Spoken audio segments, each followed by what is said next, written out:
This is the Digital Marketing Experts Podcast episode. No, why am I trying to sound like a radio announcer? Experts in the Wire, episode 85. Paula Keller French.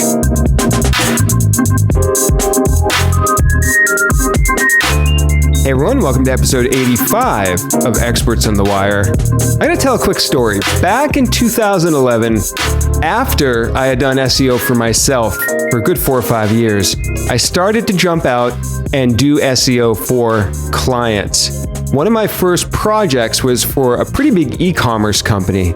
I found them in the Moz forum. I was actually thought maybe I was a little above my head getting a job like that at that time. So I got the client. I didn't know what to do. I started tweeting at people and calling people and emailing people, asking for advice and Googling what is a canonical tag, and really just trying to crash course learn a lot about SEO very quickly in order to deliver this audit. I poured my heart and soul into it. It took 40 hours. And at the end, I delivered something that was high quality and they were happy with my work. But fast forward to today, 7 years later, I could do that same audit at a much higher quality in probably about 8 hours. So I think I tell that little story to say that we've all been at the beginning of this process. We've all been frustrated trying to learn a new skill, whether it be SEO or marketing or piano or cooking. Anything is going to have an element of frustration at the beginning. But there's some hacks to speeding up that learning process besides putting in the time. And one of those ways is what you're doing right now. You're listening to this podcast in which I try to deliver to you the best SEO education in audio quality possible, where you can hear people like my guest Paula, who's going to come on in just a moment, and talk about the past 8 years and everything she's learned in that time doing SEO and online marketing. You can hear what it's like for somebody like her in her situation working in her company, or I don't know if I should say your company per se, but the company that you work with. The struggles, the lessons you've learned, the challenges, the mistakes that maybe you made. And that's a great way to speed up your learning process in your journey to learn SEO and online marketing. So Paula's going to come up in just one moment. 2 other quick announcements. We just crossed the 150,000 total download mark. That's 150,000 times somebody has downloaded a podcast episode of Experts on the Wire. That's awesome. And I think that's a testament to the fact that people are really enjoying learning in this fashion, being able to be a fly on the wall and kind of learn through hearing me converse with other experts out there in the SEO space. Second, I was just interviewed on another SEO podcast, Search Talk Live, yesterday. That was a live interview, but it is on their website, searchtalklive.com. If you want to hear my role reversed, go to searchtalklive.com and check that out. Now I want to introduce my guest, Paula Keller French. Paula, you were introduced to me by Dana DiTomaso, who was on episode 80 of Experts in the Wire. She was so great, I was going to just take anybody she recommended and without a doubt say yes and welcome them on the show, and that happens to be you. So Paula, how are you? Wow, that's wonderful. I knew I'd have big shoes to fill when it was Dana that recommended me, and you just reinforced that for me. Thanks, Dan. I've done a little bit of research, and I found, and we'll get to your whole story, but I found a picture that you took, and you told the story of your first exposure to media. Do you remember the picture I'm talking about?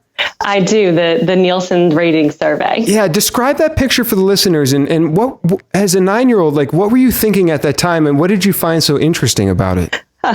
Okay, so I remember my household received a whole bunch of Nielsen surveys altogether. So there was 6 of us because I'm one of 4 siblings. And I just was amazed that any company would send anybody $1 to do something, to fill out a form. And so I said, heck yeah, I'm going to do this. And so my dad told me he would give me the $1 if I helped him fill it out. And so, whatever jazz station he was listening to, I was right alongside him, recording that in his little diary or journal, whatever they call it. And then I was amazed when last week I saw something from Nielsen come to our house, and I could not wait to open it to see if there was a nice crisp $1 bill in there. And there sure was. And so I immediately filled out that survey and we sent it off. So I know you took a very quote unquote traditional path. You went to school for marketing and now you're in marketing. It's funny, I talked to a lot of people that have very unconventional paths that lead them to marketing and SEO. Was it at that young of an age that you knew you wanted to get into the world of marketing? When did that happen for you? I've always been interested in the theory and the thought and the planning behind advertising campaigns. Like, for some reason, anytime I saw an ad, I would think, like, I could just picture these people sitting around this boardroom, brainstorming and coming up with this idea. And so eventually, when I went to college, I knew I wanted to do business, because for some reason, when I was younger, I knew I wanted to be a quote unquote businesswoman. And so I knew I wanted to go into the business school. And I recalled, my interest in things that were related to marketing and advertising. And so at LSU, Louisiana State University, where I went, marketing was the major that was within the business school, as opposed to advertising, which is in the communications school. So marketing it was. And I was really thankful, because in that I also received a lot of management training, which has been incredibly important in working in an advertising agency. You mentioned planning a moment ago. I read that you do like to plan ahead. For contrast, I'm terrible at it. You can ask my wife. I am such a bad planner. I'm going to do things at the moment, just before they're needed. And so, but I wanted to ask, from somebody like yourself that is a good planner, where do you see the value come into play for that when you're doing your work in the marketing world? I think that planning ahead and working ahead allows you to have the control over quality that you owe to your clients. Yeah, I think it's funny, because as you're saying that, I'm thinking in my head, am I not giving clients quality work? But for me, it's interesting, because I naturally will procrastinate something, which has made me very good at doing things very quick and finding ways to shortcut that process, not in a way where I'm lowering the quality, but in a way where I'm finding ways to hack at making it quicker for myself. One thing I do quite often is, if I schedule a project with a client, I immediately schedule a phone call with them. That's the day and time that I'm going to deliver that work. If I don't have that deadline, I know for myself it's going to be a struggle to get myself to complete that work. So I'm kind of hacking at what's a weakness to make it a strength. I can understand that and empathize with that for sure. I want to ask as much as I say I like to plan, sometimes you don't always have the luxury of planning, and those things do come in handy. So I want to ask you about search influence. I misspoke a little bit earlier, I think, and said owner. You're not owner, but you've worked with search influence for a while now, right? That's correct. So next month, November, marks my 8-year anniversary with the company. And so how many people are in-house at Search Influence? We have about 50 people in-house. Is it true you have over 120 contract writers? At our peak, we had 120, but at the moment we have about 60 contract writers today. Oh, that's interesting. So I'm curious. I just want to take a slight right turn right here for a second. Was there a marketing or reason based upon the climate of content these days that number has diminished, or was that more of a business pivot, or why did that number go down? More of a business pivot. So we have chosen to focus on a different type of client. Half of the sense it is us choosing, and half of the sense it was sort of forced upon us. But we have a smaller amount of clients today, and therefore we have a smaller amount of content that we need to produce. We were super, super fortunate to have a couple of partner relationships that were very content heavy for 5 or 6 years. And that is the point at which we had 120 writers. That's when I started to go down the route of providing content for clients and have moved away from that. In my opinion, in many spaces, it's becoming too hard to do the content necessary to get that content to rank. So it's a very hard game. I know there's agencies like Siege Media with Ross Hudgens. That's like all they do is content. So it seems like you have to be very all in on that. So what is your role at Search Influence?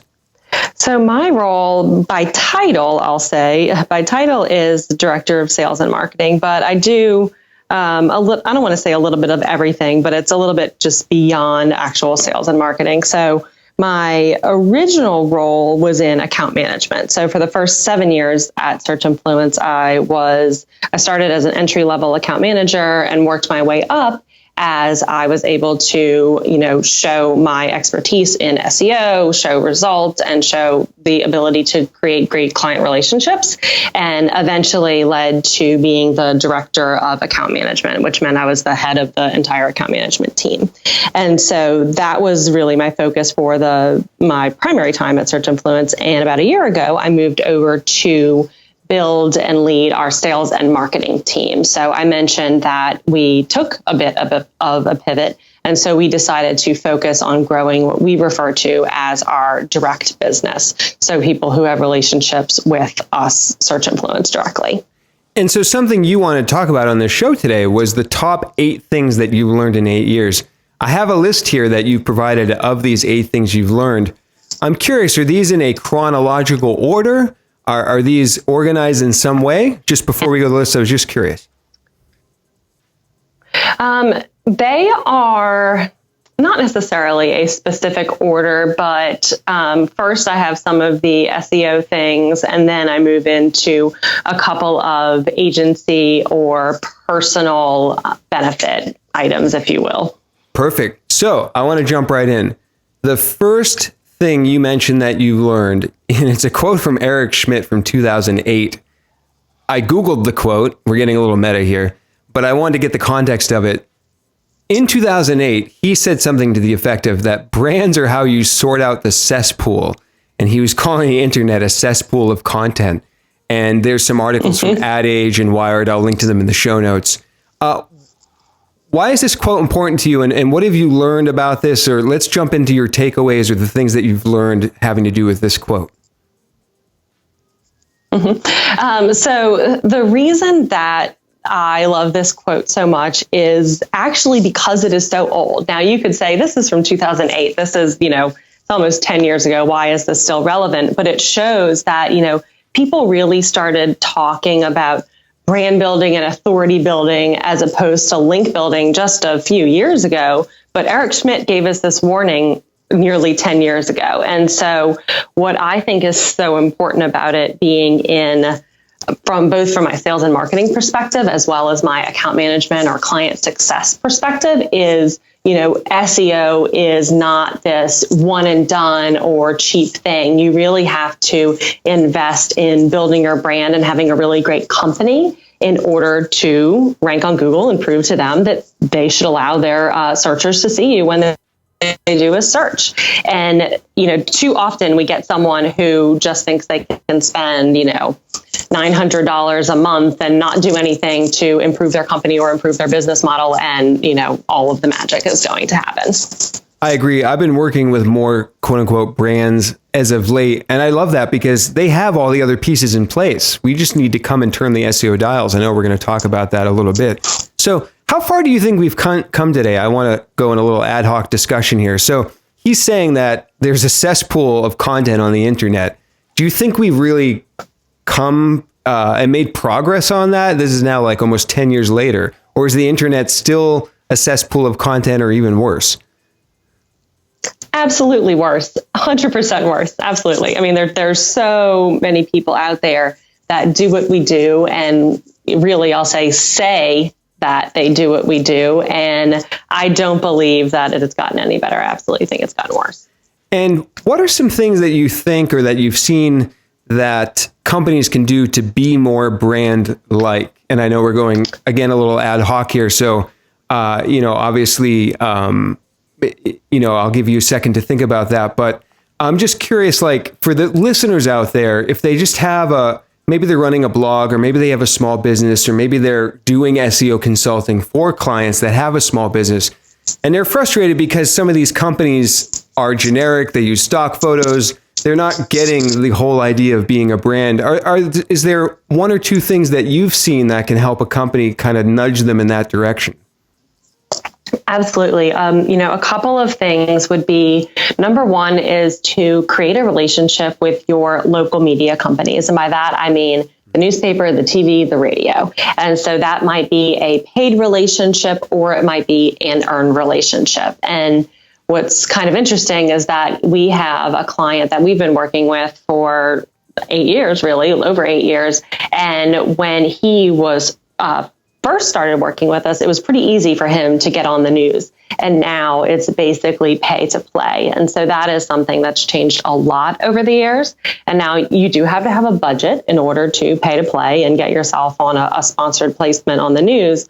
But the signals, the online signals that come along with that TV placement are hugely valuable from an SEO perspective, and especially if you're trying to rank locally, because Google is looking at those local media websites for those signals. Yeah, I absolutely agree. I mean, I'm encouraging all of my clients as well to show up in places where they seem like they're doing real things and like they're being reputable. So I love that tip. I knew I threw that out there off the cuff, but I love that answer. Your number 2 on your list touches upon brands, and you say brands need website optimization too. And I think we all make this mistake where we think that, oh, you're a big brand, you know, you're Coca-Cola or whoever you are, big or small brand, you don't need SEO. But what have you learned to the contrary of that, to the fact that brands do need search optimization? Mm-hmm.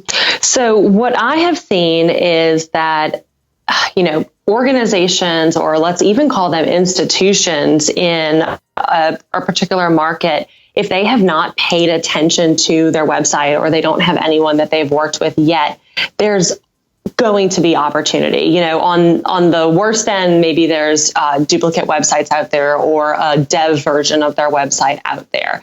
And on the more positive end, maybe they have been paying attention to SEO for years and they've done a good bit, but we always find opportunity. And I think the biggest learning I've had is to never be intimidated by a brand and never be intimidated by someone who does understand SEO, because even if they do understand SEO, you can collaborate together and bring your knowledge and your experience to the table and merge that with their experience and their historical knowledge of that website, right? If we're talking about maybe an in-house marketer or in-house SEO, in order to create, even bigger and better things. Now, one episode I want to point listeners to after you're done listening to this one, if you want to go listen to the one with Corey, I forget how to say his last name, but he talks about in-depth doing SEO for big brands, which might be of interest to people. I've seen this too. So one tip I can give to the listeners, and Paul, I'll give you a second to think of something if you would like to add as well. But for brands, I just started a project with a fairly big media company, and I went to their backlink profile, and they had hundreds of old web pages with hundreds or thousands of linking root domains that were never redirected. They were 404. Mm-hmm. It's tons of lost link equity and possible referral traffic, and just like not paying attention and not cleaning things up. Paul, have you seen anything like that as well, that these brands kind of leave behind in the dust? I think old URLs is a really big one. And the other one is not taking advantage of opportunities to have, let's call it optimization at scale. So a tourism website, so it was let's say a city guide website. They had this really great directory, and the individual listing pages simply had the name of the business. And it was really, really easy because they had this great database of information. It was really easy to dynamically change the title tags to be business name, pipe location, pipe category. And so that was a super, super easy thing that we were able to change at scale that they just hadn't thought of doing before. That's a great point. A lot of people think that big website SEO is harder, but in some ways it's easier because you have page templates that you can create these programmatic title tags and even sometimes descriptions for to solve that problem for thousands of pages all at once. So that's a really good tip as well. Number 3, you mentioned that you need to figure out how you're going to measure improve ROI for your customer. I'd love to hear what you have to say here. I know this is a pain point for myself sometimes and some of the listeners. So I'd love to hear what you've learned when it comes to proving ROI. Absolutely. So the number one thing is to help the customer understand how their input in this process is critical, right? Because usually you have no idea what ROI they are getting without any input from them. And so that's number one, is really convincing them that they're going to need to spend a little bit of time with you. But we have made this a little bit easier. We created a tool in 2007 that we use for our clients. It's called Lead Sender. And it provides, at the time, this was a bit of a newer thing. So it uses hidden fields to provide the source and the different visits that the form, the form submitter, if you will, has had on the website before they actually completed that form submission. And so we can see if they came from Google Organic, we can see if they or what website they clicked over from, if it was a referral visit. And so we can tell them, this is your organic cost per lead. This is your paid cost per lead. This is your cost per lead for your, sponsorship on this particular website. And then we take it a step further and we're actually reviewing the individuals with them. So we've got, potential customer A, potential customer B, C, D, and we're going through and we're saying, okay, did this person book a consultation? Okay, did this person actually book a surgery or become a customer, and how much revenue did they bring into your organization? And so we are able to see, again, when the client actually can sit down and give you that information, we're able to see a true return on investment. So my best example of this is one of the plastic surgeons that we work with. And we were able to demonstrate to him that we brought to him over 400 new patients last year, not 400 new leads, because we drove over 2,000 leads, but 400 new patients. But he had to invest the time in having one of his staff members sit there and review the list with us on an ongoing basis. That's a really good point, and something that I know we struggle with clients, that they might get visits to their website and then some of their customers just pick up the phone and call them. I know there's call tracking. I'll link to some of that in the show notes as well.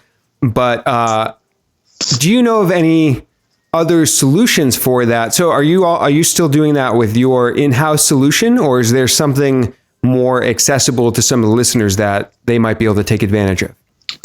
So we are primarily using our in-house solution, but when a client of ours doesn't have any type of patient management system or customer management system, we are typically referring them to HubSpot. So we use HubSpot ourselves for our sales and marketing, and HubSpot does that same source tracking that I mentioned that Lead Sender does.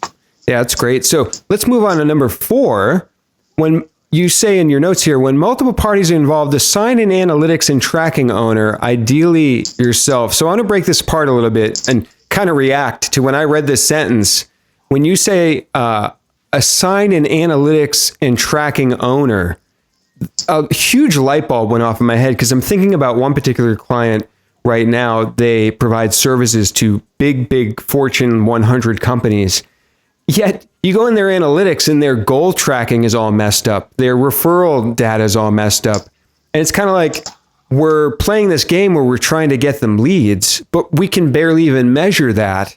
And no one's really paying attention to their analytics. And this happened with another client. We figured out their conversion rate had dropped, but it was an issue with the coding and the tracking, not their actual conversion rate.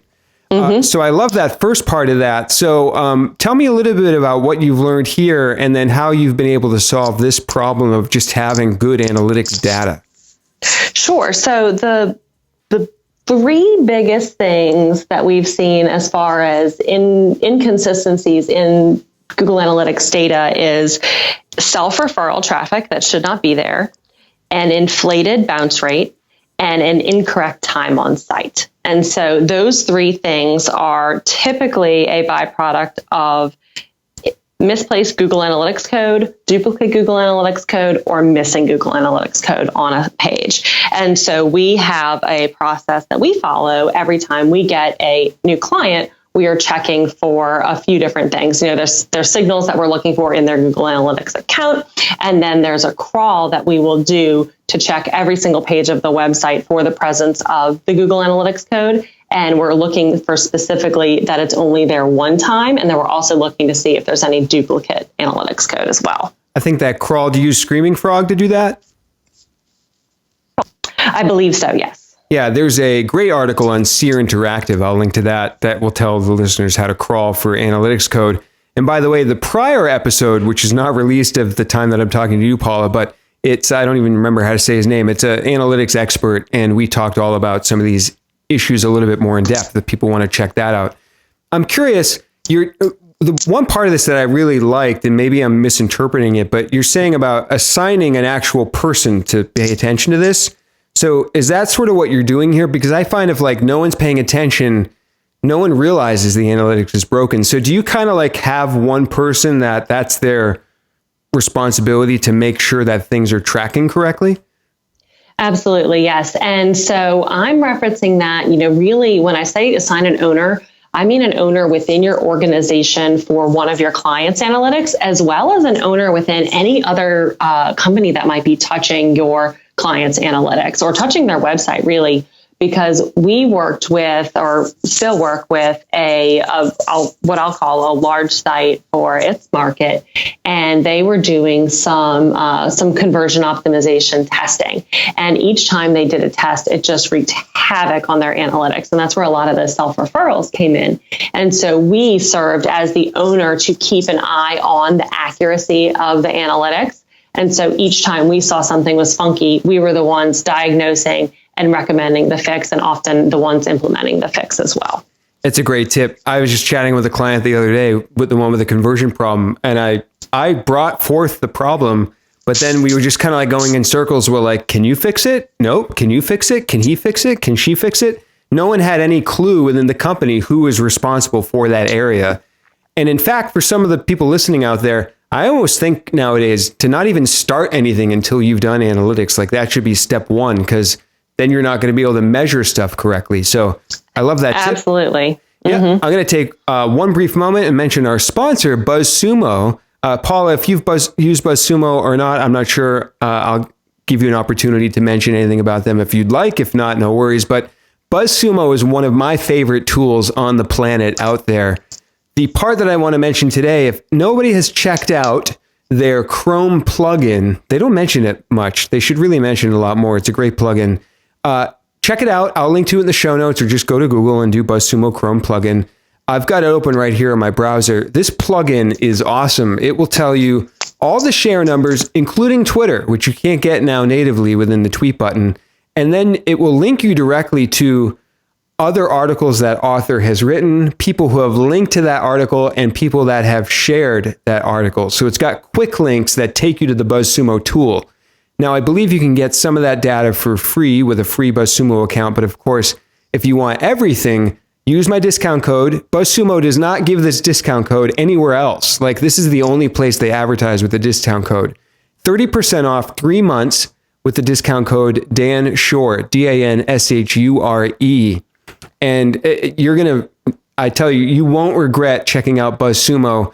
I use the tool every single day. It's invaluable with planning the content campaigns, how to do outreach, and things that really speed up your process like this plugin. So check out BuzzSumo.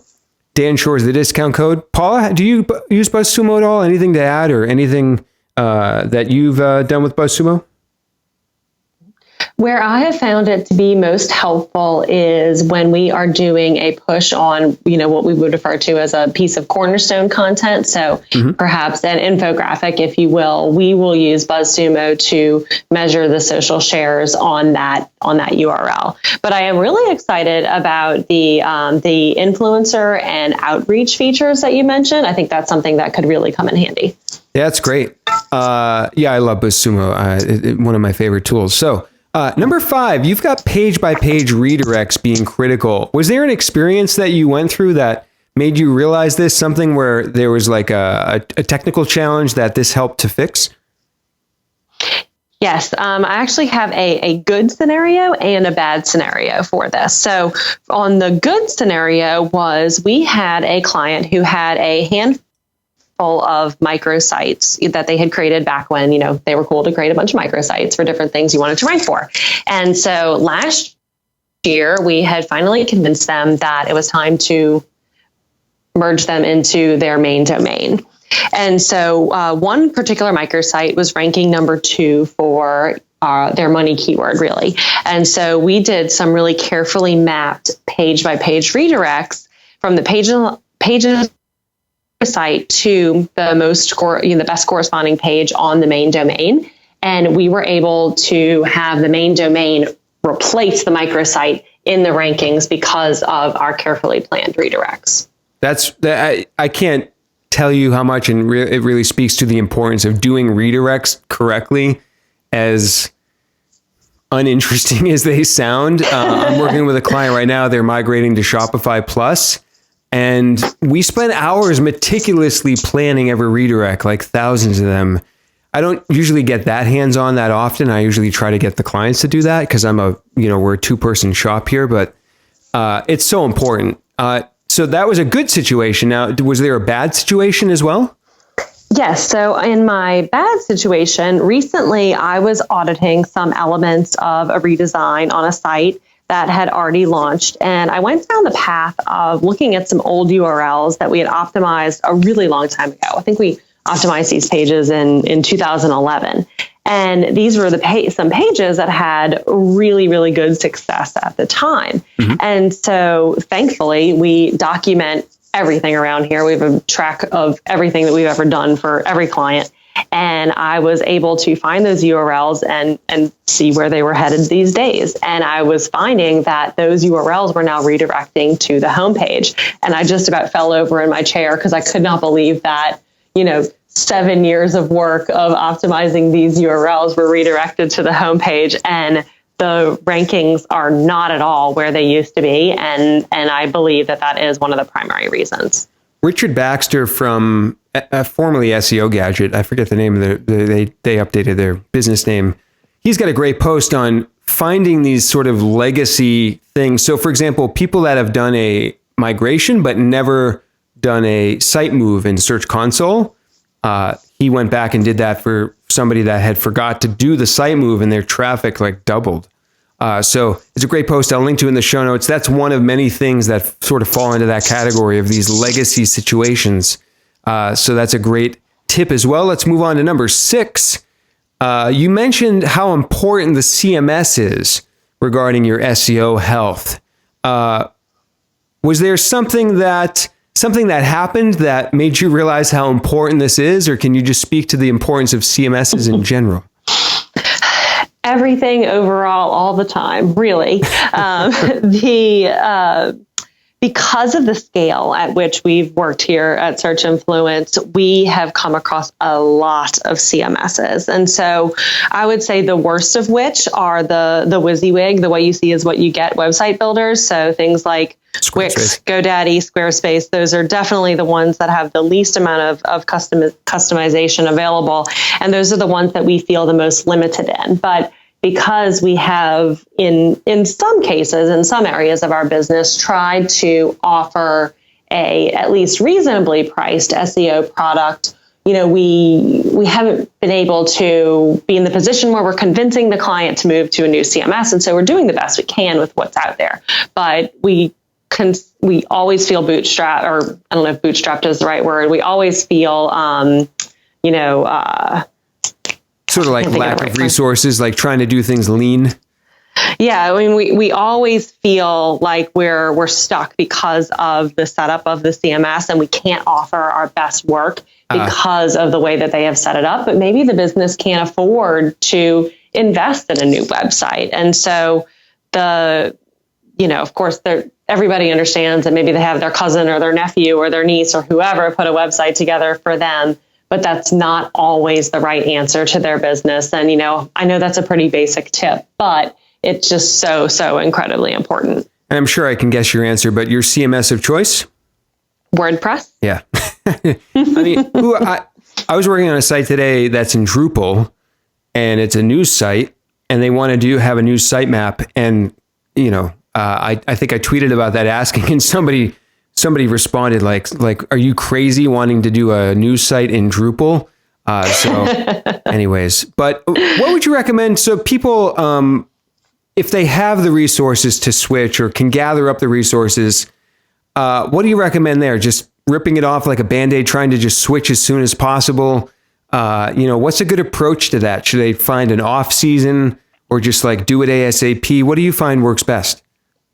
Well, if you have the right team to help you through that website migration, you shouldn't have too much of a downturn during that time. We do like to always warn that there might be some dip in rankings during the time of a relaunch, but in the best case scenario, you're not going to have much of a dip at all because you're going to have all your ducks in a row before you press go, and there's not going to be any issues. So honestly, the sooner the better. That's the ultimate answer. So number 7, and in all caps, you say, be hungry to learn and keeping an eye out for what is next. I couldn't agree more. I did a video on YouTube a little while ago with, I think, 8 ways you can learn and can keep up with your learning in SEO. So I think it's super important. Again, it's one reason this podcast exists. What's your perspective on this? Why is it so important to be hungry and keep learning? Well, it's always going to change, and somebody can always come behind you and reach out to your client and say, hey, why haven't you thought about this yet? And we never want to hear from our client, somebody approached me with this. Why haven't you mentioned it to me yet?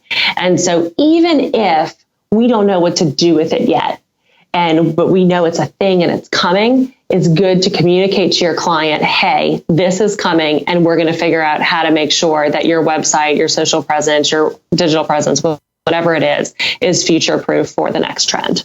I don't know if you get these. Once in a while, I get forwards from my clients. It's either an article or like somebody emailed them and they'll be like, hey, have you heard about this schema tag? Or like, when AMP comes out, have you heard about AMP, or should we be SSL? Does that ever happen to you as well? Like the clients might just forward you something that they see out there in the SEO space? Absolutely, all the time. And, sometimes it has some merit and often it does not. And we're able to help them understand why, you don't need to optimize every single one of the 30,000 images on your website, and why their budget has not allowed us to get to those 30,000 images yet. Yeah, that's the best, right? When it's just this random report somebody has run automatically. You've got 204 errors. So that's basically how you respond to that. Is that kind of your initial approach, or your instinct is to respond by educating and helping them understand? Yes, definitely. Helping them understand, it's helping them understand. And then, the thing is typically maybe not the most important thing, in the cases when it's not, we're helping them understand what are the things that we have focused on and what are the KPIs that we agreed to at the beginning of their campaign, right? Because they shouldn't care if all of their images are optimized. They should care that they're getting more leads, more customers at the end of the day. And those are the things that are most important. Excellent. So I want to ask you about number 8. I do have a couple other random questions at the end if we have time here. Number 8, you say for best client success and retention is to understand and know their contacts up, down, and around your primary point of contact.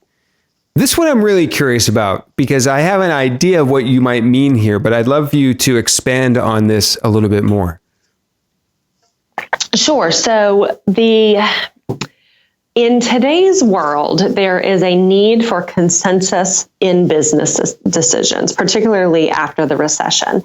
And so one no can blow the whole deal, or one no can blow up a relationship that you've had for a long time. One of the most dangerous things that can happen is, let's say, your client gets a new VP of marketing or even a new marketing coordinator that has had a great experience with a prior company that they've worked with or a different company, and they can start to, plant these little seeds of doubt.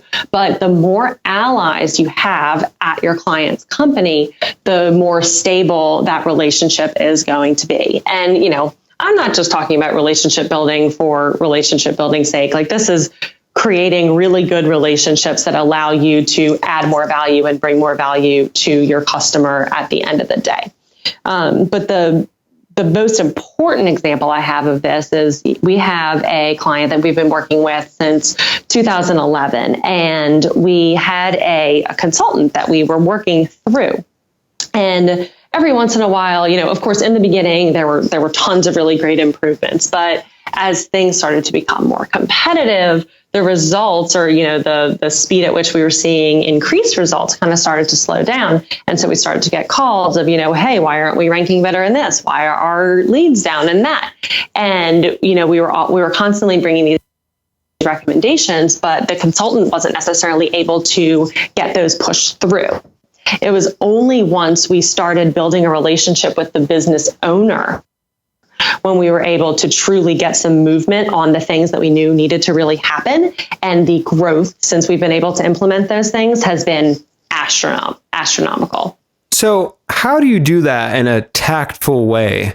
I can think of some examples, and since we do have a few minutes, it might be fun to dive a little deeper into this one particular issue, because this is a challenge for me as well. How do you tactfully reach out to start that communication, develop a relationship with the owner without the other people feeling like you're going over their head, or like with the owner, the owners are busy. They don't want their time to be wasted, right? So how do you do that in a tactful, efficient way that doesn't kind of ruffle too many feathers? So the number one thing is to start with the contact that you already have. And so you have to help them understand how by letting us or enabling us to speak with the business owner or the decision maker, how it can ultimately help them look good and help them have an easier time at their job, right? Because your contact, they have things that they care about. And so we need to recognize those things and help them understand how it's going to benefit them in the long run. And then ultimately, it's about establishing common ground. I mean, we're all here to grow that particular business. And so we're simply looking out for the client's best interest. And as long as you're coming at that from a truly genuine perspective and you believe in your heart that these things are going to make a difference for the client, then you'll be able to get there. What are some good ways that you've seen to actually develop these relationships at a tactical level? So email, phone calls, seeing them in person. How do you kind of break the ice, so to speak, and bring that relationship further? So I think for most people in our industry, they are working with people that don't necessarily live in the same city. And so I think the most accessible thing is a phone call off the cuff to go over some recent results, or to deliver some bad news, or talk through a challenge. Those are the things, those little things here and there are going to make a difference. And now if you can see them in person, that's wonderful as well. But something that we've been talking about here at Search Influence is success touches versus support touches. So most people have their interactions with their clients are all about, I've got this thing done, or I need this thing from you. And it's usually more transactional and getting the work done. Now, how often are you reaching out to them specifically about, hey, here's this great thing that came out of the work that we did, and really focused on that? And so use the phone for those things, and you can then take that opportunity to ask them about things that are going on in their life and things that are new at the business. And then you're looking for additional ways to add value to the relationship. You mentioned one thing that I found that really jumped out at me. It was off the cuff. And I'll tell you why.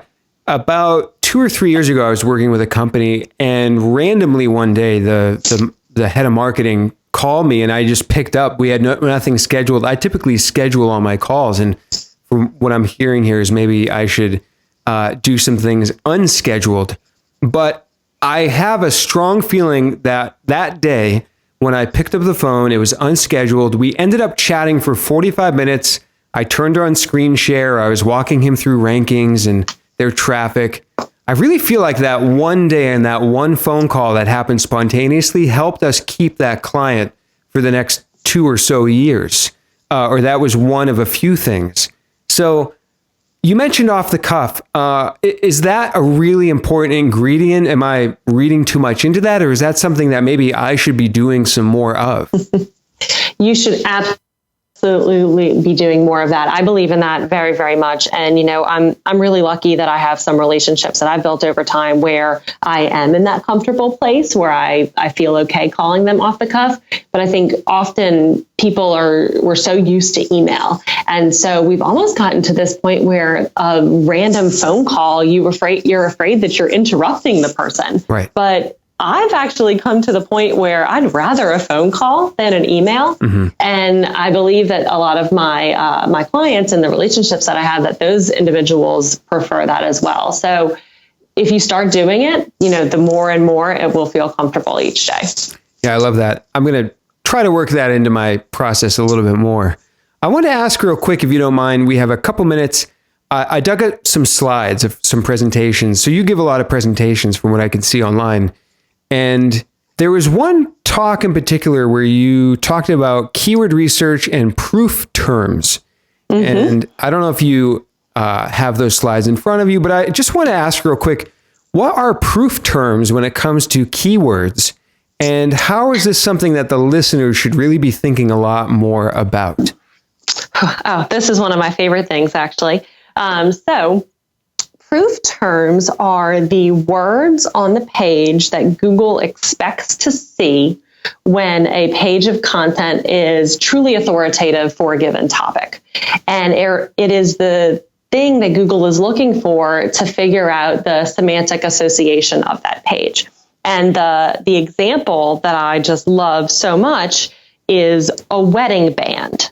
Now, what do you think of when you think of the term wedding band? Yeah. Some people might think musicians, and other people might think jewelry. And so if you think of just that specific keyword itself, Google, if you just put wedding band on a page, Google's going to have no idea which wedding band you're talking about. And so it's the other words on the page and the other content on the page that helps Google semantically associate that URL with which bucket to stick it in. Do you have some recommendations for ways to figure out what some of these proof terms should be? Are there any tools or ways we can find them to then incorporate them into the content? Yes, there are in a lot of the SEO tools. So Moz and SEMrush both have this. It's essentially a related keyword tool. The exact wording that they use, I can't think of it right now, but it's essentially a related keyword tool in each of those. And so you're able to see what are the types of keywords that Google associates with this keyword. I'm going to link to these slides. You have some great slides in that slide share where you show the before and after of you had a client, they had a web page, and it was like you had the list of terms, and the before was like 00000. They had like no coverage of those terms. And then the after, but what you showed is after you added these, I call them co-occurring or like, related term. Like there's a lot of ways to refer to them. But after you added them, their impressions went way up in Search Console. Yep. Now they're having the relevant language there. So is that the process you would take? Is like basically when you find them, do you just kind of add them into the page? Is there something a little more structured to that? Do you try to add them to certain places within the content? How does that work exactly? I mean, of course, higher up on the page is always better. But if you're creating a long page of content, it really just needs to be throughout wherever it makes the most sense. And H1s and H2s, well, the H1 and the multiple H2s and H3s are super important from our perspective. Excellent. So I'm bringing up my outro music here. I mentioned that you do a lot of speaking. So as we kind of wrap things up in just a moment here, are you going to be out there at any conferences speaking or just attending at any point in the near future that people can come and say hello to you? I am. I will be at PubCon Las Vegas in 3 weeks, speaking with Corey Shark Grass of Seer Interactive, as well as Chris Jones. And we're going to be talking about brand building for local businesses. So the couple of tips that we started the interview with, I will be going into more depth on that topic. Oh, awesome. That's another thing I love about this podcast. I had a listener listen to this podcast, and then they met somebody in Ireland the next day that was also a listener. So those things are so cool. Also, tell us where we can find you online: Twitter, LinkedIn, websites, etc. Absolutely. So I occasionally, when I have time, I'm very, I have to say I don't blog as much as I'd like, but Search Influence's blog, you can check me out there. I'm on Twitter, Paula K. French, and on LinkedIn, I'm Paula Keller French. Awesome. Well, Paula, thank you very much for joining us on episode 85 of Experts on the Wire, and we'll talk to you everyone next time. All right. Thank you, Dan.